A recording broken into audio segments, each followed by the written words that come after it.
Drum Island is one of the most emotionally effective arcs in all of the Grand Line. It's short, it's focused, and it hits harder than some of the longer arcs that come after it. Welcome back to Calvary's Cave, and it's time for another episode of One Piece Wednesdays, where I break down every arc in One Piece so you don't have to watch 1,100 episodes of peak fiction. As I mentioned earlier, today we're going to be covering Drum Island. So without further ado, why don't we just get into it? We're back on the Going Merry, and Nami has suddenly fallen ill. The crew quickly realizes that none of them know anything about medicine. Her fever has already climbed to 104 degrees, and they're starting to debate whether they'll be even able to find a doctor once they reach Alabasta. Once the rest of the crew understands how serious it is, they start to panic. But then Nami sits up and asks for the newspaper that she left in her desk. Vivi reads it, and the situation in Alabasta is worse than they thought. 300,000 soldiers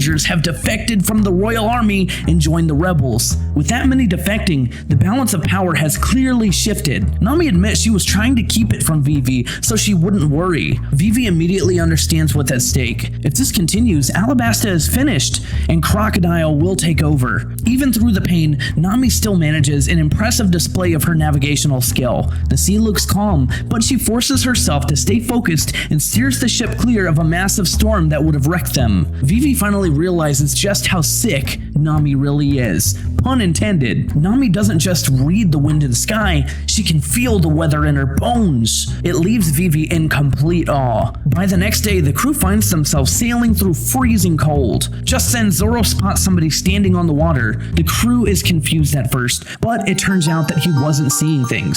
The figure isn't actually standing on the surface. A giant submersible rises from underneath. The crew of this submarine-looking thing immediately boards the Going Merry looking for a fight. That's when we're introduced to Wapol, the captain of these pirates. There's clearly something unnatural about him. His devil fruit lets him eat just about anything, which he demonstrates by taking a massive bite out of the Going Merry. The Straw Hats are furious at the way that he's treating their ship, and they make quick work of him, sending Wapol flying. The rest of his crew immediately flees. We cut to the next day. The crew is still talking about the strange encounter with Wapol when Vivi starts explaining more about the islands of the Grand Line and how each of them has its own unique climate and seasons. It's a small detail, but it drives home just how weird these islands really are. Then Sanji spots an island in the distance. They're approaching a winter island. As they near the shore, they're not met with a warm welcome. The locals demand that the Straw Hats leave, but the crew can't afford to. They need to find a doctor for Nami immediately. And while they're trying to negotiate, one of the townsfolk opens fire and shoots towards Sanji. Vivi tries to calm things down and ends up taking a second bullet herself. The crew erupts in anger, and every villager raises their weapons. Before things can spiral completely out of control,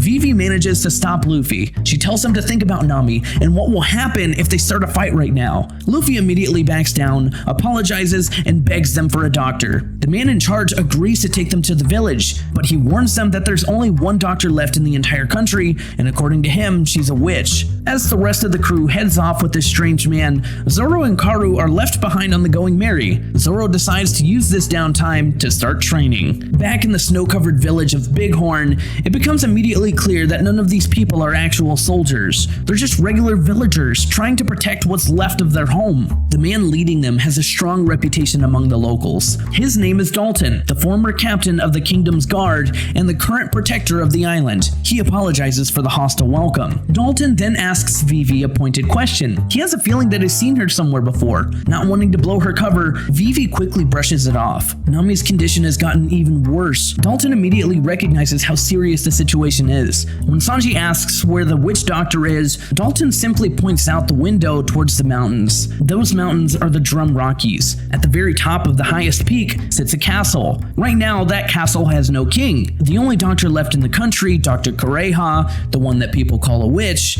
lives there. There's no way to contact her, but her skill as a doctor is undisputed. And as a quick fun fact, she's 140 years old. Vivi asks how the woman even gets down the mountain. Dalton admits that it sounds strange, but on certain moonlit nights, she's been seen riding a sleigh through the sky, and that's a big part of why people call her a witch. Some also claim that she's accompanied by a strange beast. Still, she's the only doctor that they have, and most of the villagers prefer to stay as far away from her as possible. But Luffy doesn't waste any time. He wakes Nami up and tells her the only doctor is at the top of the mountain, and that he's deciding that they're going to climb it. Everyone else thinks it's a terrible idea, but Nami agrees to go along with the plan, and Sanji immediately decides to tag along as well. With that, Luffy, Sanji, and Nami start making their way up the mountain. Usopp and Vivi are left behind. Dalton tries to invite them inside, but it's clear that the Straw Hats are the type to wait it out. Seeing their resolve, Dalton decides to stay outside with them. This gives us a good look at his character. He's genuinely caring.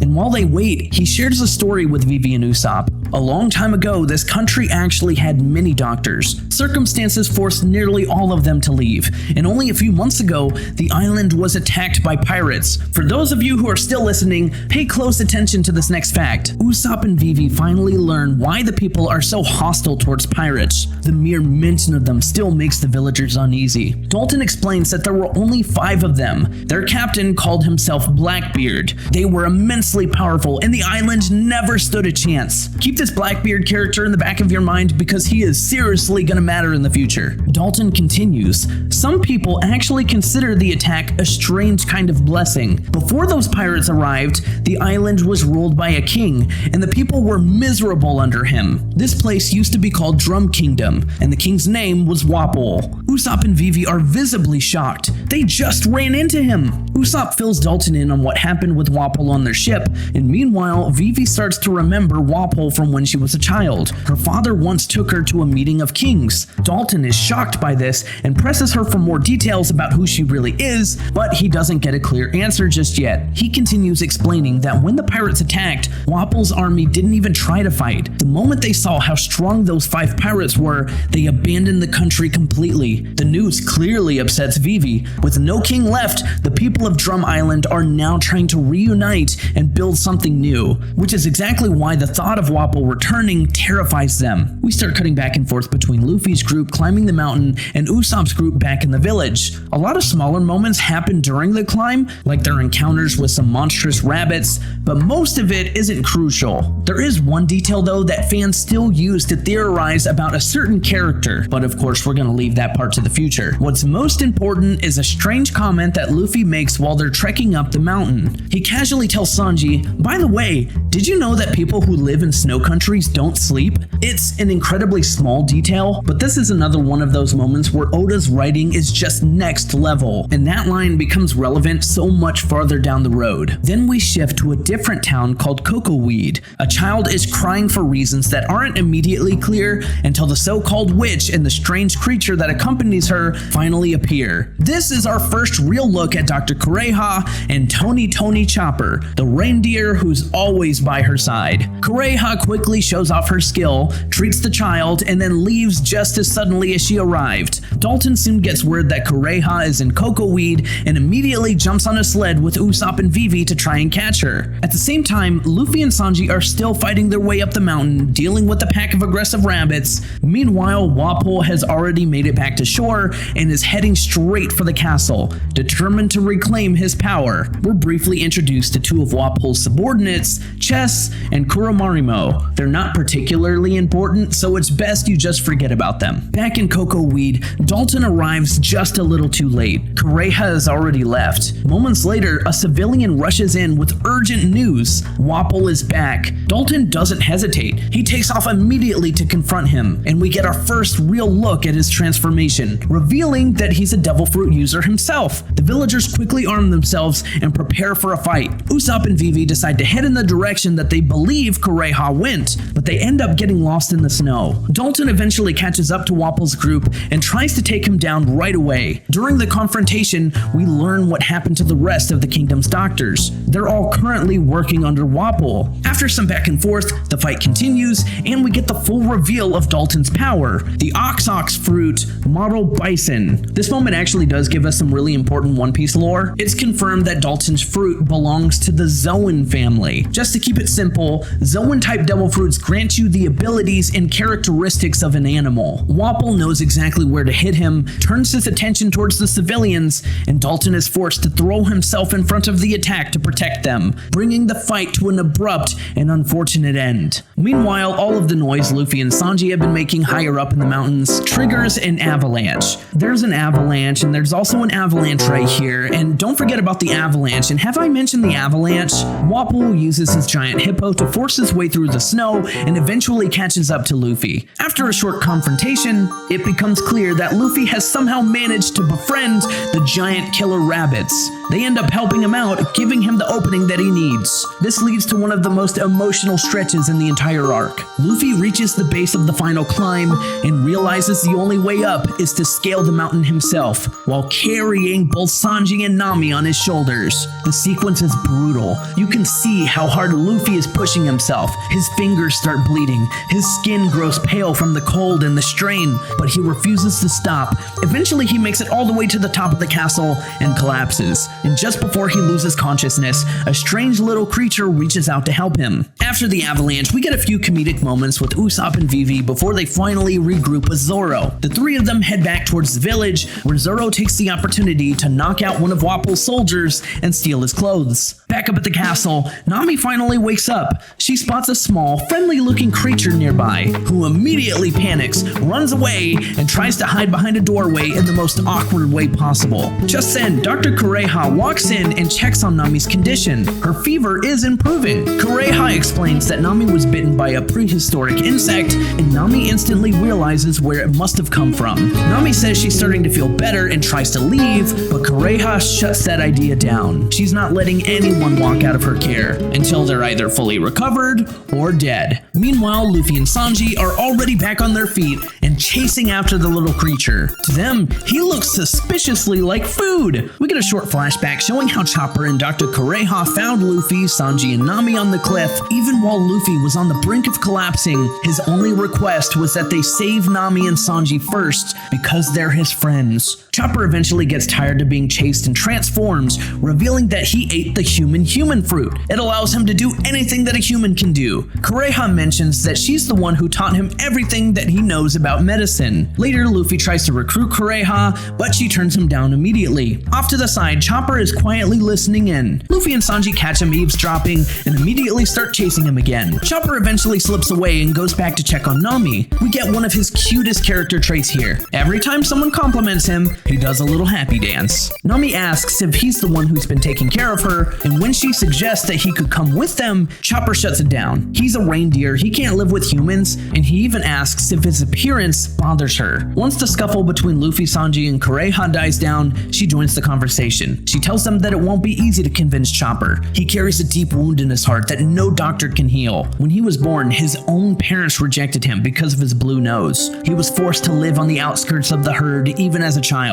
One day, he ate a devil fruit, which made him stand on two legs, and the other reindeer mocked him, called him a freak, and cast him out completely. No longer a normal reindeer, he longed for companionship and tried living among humans instead, but they rejected him too. To them, he was just a strange, blue-nosed monster. The first time that he approached people, they opened fire on him. He never understood what he did wrong. He didn't know who to blame. All he wanted was friendship. He wasn't a reindeer anymore, but he wasn't human either. Chopper has been alone his entire life. Kureha looks at them and asks, "Do you really think people like you can heal a heart like that?" Outside, Chopper has another short interaction with Luffy and Sanji. He stops them from disturbing a nest of baby snowbirds and quietly walks away. As he leaves, Luffy asks if that deer just spoke to them, and Sanji even points out that it was standing on two legs. Both of them freeze and then shout, "Monster!" at the same time. Chopper hears it and walks off looking heartbroken, but he left too soon. The second that he's out of earshot, Luffy's eyes light up with excitement. What an interesting guy. We need to recruit him. We cut back to Kureha for a moment as she mentions that there was once a man who cared for Chopper, an old quack named Hiraluk. He was the one who gave Chopper his name and treated him like a son. Meanwhile, Luffy and Sanji are already chasing after Chopper again, this time because they want him on the crew. Just then, Chopper catches the scent of Wapol approaching. Back in the village, Zoro has finished dealing with the rest of Wapol's men. Because of the earlier avalanche, the villagers are desperately digging through the snow. Eventually, they manage to find Dalton. Meanwhile, up at the castle, Chopper rushes back to Kureha and warns her that Wapol has returned. We cut outside to the front gate where Wapol has arrived in full force. He's immediately furious when he sees the flag flying over the castle, a Jolly Roger instead of the old Drum Kingdom flag. There's some heated back and forth between Wapol and Kureha, but Luffy doesn't care. He charges straight at Wapol without hesitation. Just then, we cut into a flashback and finally get introduced to Dr. Hiraluk. Hiraluk is a deeply unconventional doctor who handles just about everything in the most unorthodox ways imaginable. While running from the authorities,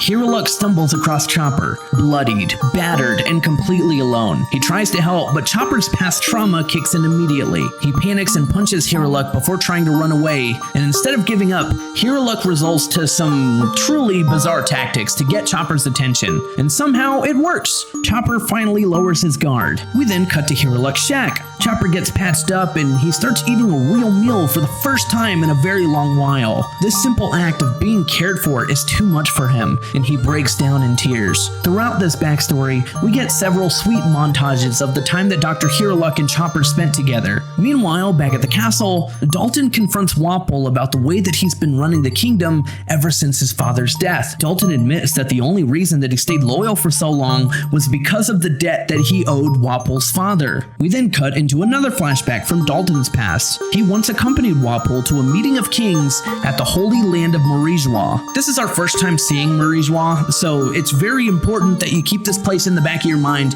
because it's one of the most consequential places in all of One Piece. During the meeting, the other kings are discussing the growing threat of the revolutionary known as Dragon. Wapol, true to form, isn't paying attention at all. One of the rulers present calls him out for his lack of seriousness. That man is Nefeltari Cobra, the king of Alabasta. After the meeting ends, we see a brief but telling moment where Wapol openly mistreats a young Vivi. Instead of reacting, she simply brushes it off and chooses to be the bigger person. It's a small beat, but it quietly shows us the kind of ruler that she's meant to be. Dalton is visibly surprised by how she handles the provocation. Later, he tries to point it out to Chess and Kuromarimo, saying that's what a real leader should look like, but they dismiss him completely. We return to Chopper and Dr. Hiraluk.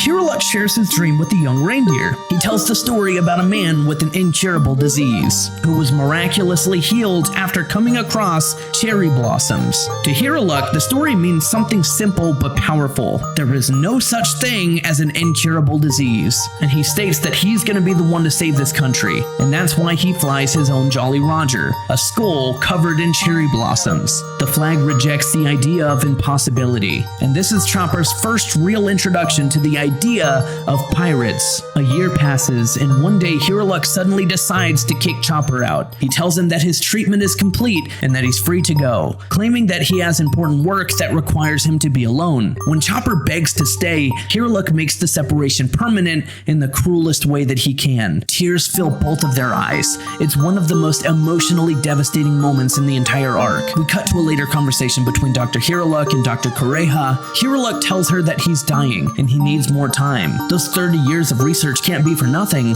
Kureha suggests that he go back to the west so he can see those miraculous cherry blossoms again. But that's not what he wants. He wants to make the cherry blossoms bloom here in Drum Kingdom, and this moment quietly expands on the story that he once told Chopper. Kureha starts dismissing the whole idea as impossible, and outside the window, we can see that Chopper is listening. But he's already heard enough. Without a word, he turns around and runs off on his own mission, and Hiraluk explains why he forced Chopper out of the house. Chopper's only real friend in the world is about to die in front of him. Hiraluk can't let that happen. Instead, he wants to leave Chopper with one final lesson, that anything is possible, and the way that he's gonna prove that is by making the cherry blossoms bloom. But Kureha tells him the truth. He has roughly 4 days to live, but she can stretch that to about 3 weeks. We cut back to Chopper. He's already deep into his mission. Find a cure and save the only man that he's ever respected. While Chopper fights fights his way through the wilderness, even confronting his old reindeer herd, Eiichiro Oda returns to his lab and works frantically to finish the formula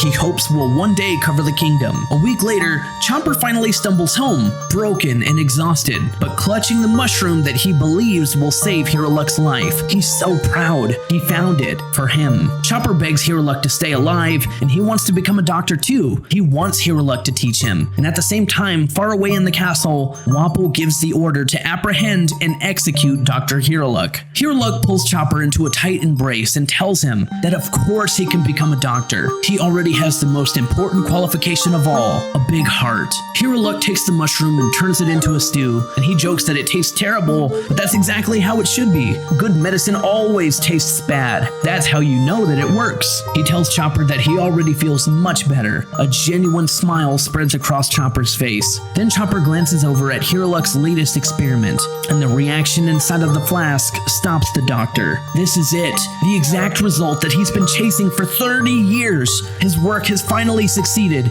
Now he can make cherry blossoms bloom on this island of snow. Eiichiro Oda immediately starts gathering his things and tells Chopper to stay put. He has to step out for a short while. Before he leaves, he looks at Chopper and says with complete sincerity that he's going to make a fine doctor one day. Eiichiro Oda stops at Dr. Kureha's and he has a favor to ask. And this is when we learn that there is a crisis in Drum Kingdom. The 20 doctors have fallen ill. Kureha tells Eiichiro Oda to leave it alone and asks why he came to her home. He hands her the powder, the result of 30 years of research, and tells her that his work has finally borne fruit. This is the miracle that will heal the country, but there's not enough of it, and he doesn't have much time left. He wants her to make the cherry blossoms bloom in his place. And one more thing, he wants her to teach Chopper medicine. Kureha refuses and kicks him out, but Eiichiro Oda walks away knowing that he can still count on her. In the village, Wapol's army informs the villagers that the 20 doctors have fallen ill. Eiichiro Oda causes a stir the moment that he arrives, demanding that Wapol's soldiers take him up to the castle. Meanwhile, Kureha finds Chopper and asks where Eiichiro Oda went. Chopper says that he left a while ago, but he's better now, and she asks how? The disease is incurable, and Chopper answers simply, he drank this and got better.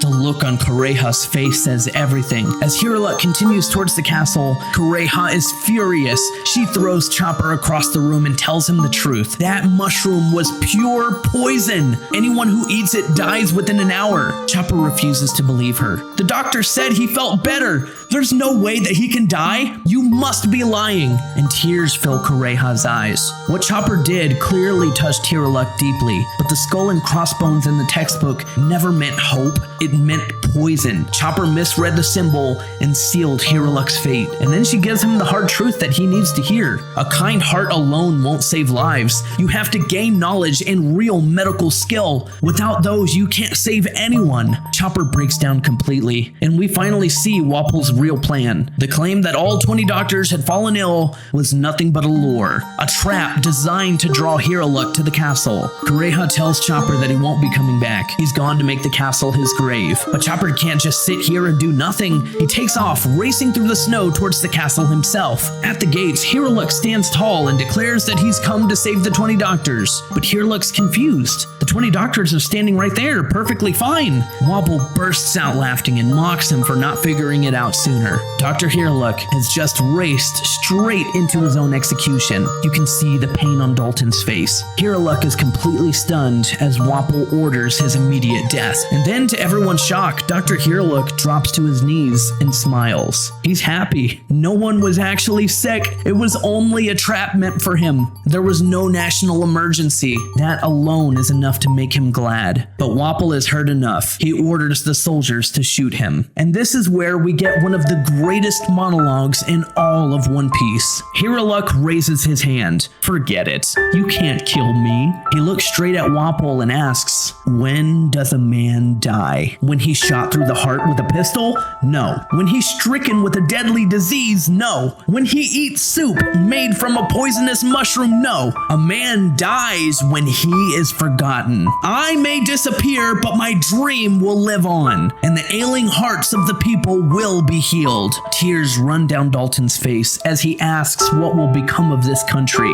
and Hiruluk answers without hesitation. Someone will continue his work. Then he gives them one final warning. Soon a monster will appear. That monster is my son. Don't hurt him. He raises the glass that he just poured and proclaims, "What a wonderful life it was." And then he drinks. Dr. Kureha raises her own glass and quietly says her goodbyes. Before the end, Hiruluk thanks Chopper one last time before a massive explosion erupts in front of the castle, blasting Wapol's soldiers off of their feet. Chopper was racing through the snow to reach him, but he's too late. As the smoke clears, Dr. Hiruluk's hat drifts down and lands right at Chopper's feet. And if he didn't already hate Wapol enough, he starts laughing at the man's death. That laugh is the final straw. Chopper transforms into a towering beast and charges straight at the king. Dalton steps in and stops him. He tells Chopper to get out of here. If he's angry because Wapol laughed at Hiruluk's death, then Dalton will apologize on his behalf. But if he doesn't leave right now, they will kill him. With tears running down his face, Dalton begs Chopper to live for the sake of this country. As Chopper finally turns and leaves, Wapol starts questioning Dalton's loyalty, and this is the exact moment where the two of them split ways. Later, Chopper returns to Dr. Kureha, still holding Hiruluk's flag. He asks her to teach him how to be a doctor. He vows that he will create the miracle cure. He will become the doctor who can heal everything. At the same time, Dalton has already been thrown into prison while Wapol continues laughing, declaring that this is his kingdom and his word is law. And that's when we cut back to the present. Luffy is already charging at Wapol and delivers a punch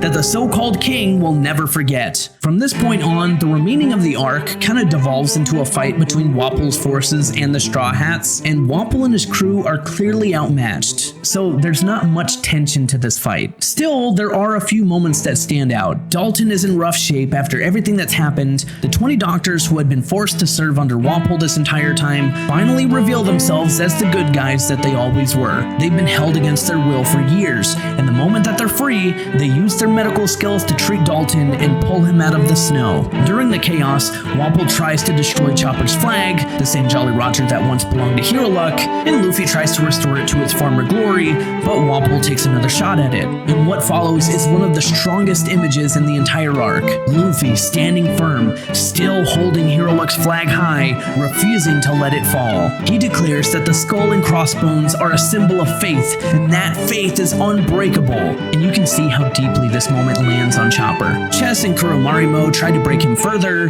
tells him that he doesn't have any friends, and Luffy doesn't even let the words settle. He charges straight back into the fight and makes it clear Chopper does have a friend. He'll be that friend. And this is where we first see Chopper use the Rumble Ball in a fight, transforming and taking on both Chess and Kuromarimo in their hybrid form. Chopper explains that the effects of the Rumble Ball only last for 3 minutes.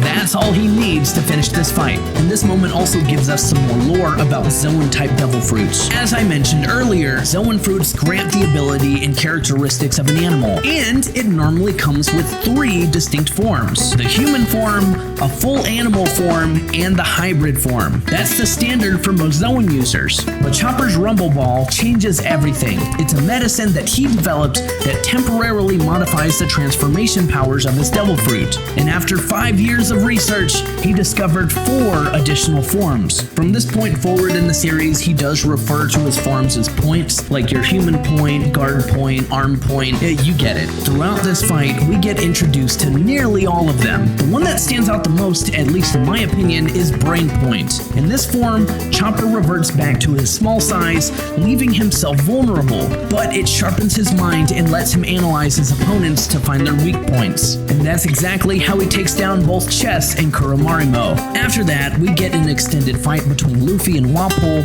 that ends fairly quickly. Wapol is completely outmatched. Luffy launches him high into the sky, bringing the battle to a close. And unfortunately, this isn't the last time that we're gonna see Wapol, so I guess you can keep him in the back of your mind. And just like that, the arc arc is nearly finished. During the fight, there was a small side plot where Dalton had prepared himself for a suicide mission. He set out to the castle with Vivi, Usopp, and Zoro, ready to take matters into his own hands. But by the time that they arrive though, there's nothing left for them to do. Luffy already handled everything. Dalton is left stunned. He immediately bows to both Chopper and Luffy, thanking them and declaring that this land will be born again. We also get some good character moments between Chopper and the rest of the crew. While everyone is being treated by Dr. Kureha inside of the castle, Luffy continues trying to recruit Chopper. But Chopper isn't as quick to trust as the others. He's still stuck on the fact that he's a reindeer. He has antlers, hooves, a blue nose. In his mind, he's a monster, and a monster could never belong with a crew like theirs. He only came this one last time to say thank you. But Luffy isn't having it. He tells Chopper to shut up and come with them. And from the looks on the rest of the crew's faces, they're all fully on board with that decision. Chopper runs to Kureha and tells her that he's decided to join Luffy's crew. Kureha immediately shuts the idea down. She refuses to let him leave. And what follows is a fun chase sequence as Chopper bolts from the castle, gathers the rest of the Straw Hats, and leads them out. And we get one really strong shot of Chopper carrying the crew across the tightrope under the moonlight. It turns out that this was Kureha's plan all along. She simply didn't want a tearful farewell. As soon as he's gone, she breaks down crying, but she still has one final mission of her own. She asks the remaining villagers to gather cannons in front of the castle, and right before the Straw Hats set sail, Kureha fires them, launching Hero Luck's completed powder into the sky. Cherry blossoms begin raining down across the Winter Island. The Straw Hats and Chopper can only stare in awe, and Chopper looks in disbelief and immediately starts crying, overwhelmed by everything that this island has given him. As the Straw Hats sail away, the narrator drops a rather strange piece of exposition. In time, the tale of Hero Luck's cherry blossoms shining in the night would become a symbol of this nameless nation's hard-won freedom. But the birth of a new country with its unusual flag is a story for another time. What exactly that means isn't clear just yet. Just try to keep that detail in the back of your mind. We get one final conversation between Dalton and Dr. Kureha about the future of their country. That's when a villager suddenly runs up and hands Dalton a bounty poster of Luffy. Dalton is confused and asks where they got it. The villager explains that about a week earlier, on a rare day when it wasn't snowing, a mysterious traveler appeared. No one knows how he reached the island. He said he was pursuing Blackbeard, the pirate who had previously ravaged their country. When they told him that Blackbeard was already gone, the man asked if a pirate wearing a straw hat had come through. At the time, no one had heard of such a person, so the traveler left Luffy's bounty poster and a message. If the Straw Hat pirate does show up,